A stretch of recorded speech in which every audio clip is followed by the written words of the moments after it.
అందరికీ నమస్కారం. తెలంగాణలో రేవంత్ రెడ్డి గారి నాయకత్వంలోని కాంగ్రెస్ ప్రభుత్వం వరుస విజయాలతో జోరు మీద ఉంది. కానీ సీఎం రేవంత్ రెడ్డి గారి నిజమైన ప్రతిష్టాత్మకమైన అగ్ని పరీక్ష రాబోతోంది. అదే జీహెచ్ఎంసీ ఎన్నికలు. 2023 అసెంబ్లీ ఎన్నికల్లో రాష్ట్రమంతా కాంగ్రెస్ విజయకేతనం ఎగరవేసిన గ్రేటర్ హైదరాబాద్ పరిధిలో మాత్రం కాంగ్రెస్ కేవలం 3 సీట్లు మాత్రమే గెలుచుకుంది. కానీ రేవంత్ రెడ్డి గారు సీఎం అయ్యాక జరిగిన సికింద్రాబాద్ కంటోన్మెంట్ ఉప ఎన్నికల్లో విజయంతో పాటు పంచాయతీ స్థానిక పోరులో సాధించిన ఆధిక్యంతో కాంగ్రెస్ మరింత పంజా విసిరింది. ఇప్పుడు రేవంత్ రెడ్డి గారి దృష్టి మొత్తం హైదరాబాద్ మీదే పడింది.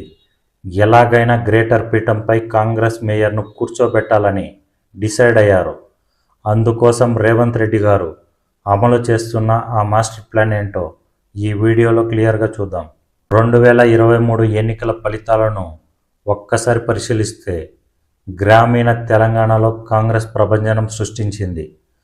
కానీ గ్రేటర్ హైదరాబాద్ పరిధిలోని 24 స్థానాల్లో కాంగ్రెస్కు దక్కింది కేవలం 3 సీట్లు మాత్రమే. బీఆర్ఎస్ తన పట్టును నిలుపుకుంది. రాజధాని నగరంపై పట్టు లేకపోతే ప్రభుత్వంపై పూర్తి ఆధిపత్యం రాదని రేవంత్ రెడ్డి గారికి బాగా తెలుసు. అందుకే అధికారంలోకి రాగానే హైదరాబాద్పై ప్రత్యేక దృష్టి సారించారు. గ్రేటర్ పరిధిలో కేడర్ లేకపోవడం, సరైన నాయకులు లేకపోవడమే 2023లో కాంగ్రెస్ ఓటమికి కారణమైంది.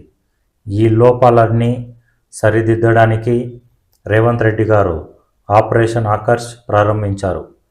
హైదరాబాద్ పరిధిలో గెలిచిన బీఆర్ఎస్ ఎమ్మెల్యేలను, మున్సిపల్ కార్పొరేటర్లను, డివిజన్ స్థాయి బలమైన నేతలను వరుసగా కాంగ్రెస్లోకి చేర్చుకున్నారు.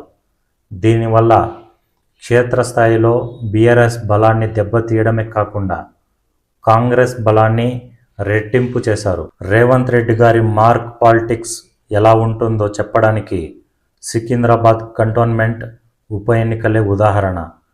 బీఆర్ఎస్ సిట్టింగ్ సీట్ అయిన కంటోన్మెంట్లో కాంగ్రెస్ను గెలిపించి గ్రేటర్లో బోని కొట్టారు. ఆ తరువాత జరిగిన స్థానిక ఎన్నికల్లోనూ కాంగ్రెస్ మెజారిటీ స్థానాల్లోనూ కైవసం చేసుకుంది. ఈ విజయాలు ఇచ్చిన ఉత్సాహంతో ఇప్పుడు రేవంత్ రెడ్డి గారి గురి మొత్తం జీహెచ్ఎంసీ పీఠంపైనే ఉంది. మూసీ పునర్జీవం, హైడ్రా వంటి సంచలన నిర్ణయాలు తీసుకుంటూ హైదరాబాద్ అభివృద్ధి లక్ష్యం అంటూ ఇమేజ్ పెంచుకునే ప్రయత్నం చేస్తున్నారు. ఎట్టి పరిస్థితుల్లోనూ ఈసారి గ్రేటర్ హైదరాబాద్ మేయర్ పీఠంపై కాంగ్రెస్ జెండా ఎగరేయాలని రేవంత్ రెడ్డి గారు వ్యూహాలు రచిస్తున్నారు. మొదటిది, డివిజన్ల వారీగా ఇన్ఛార్జీలు. ప్రతి వార్డుకు, డివిజన్కు ఒక మంత్రి లేదా సీనియర్ నేతలకు బాధ్యతలు అప్పచెప్పడం.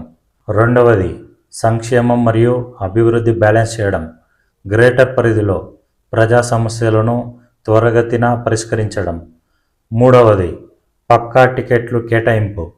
గెలిచే గుర్రాలకే ప్రాధాన్యతనిస్తూ పార్టీ మారిన నేతల సహకారంతో పూర్తి స్థాయిలో కసరత్తు పూర్తి చేయడం.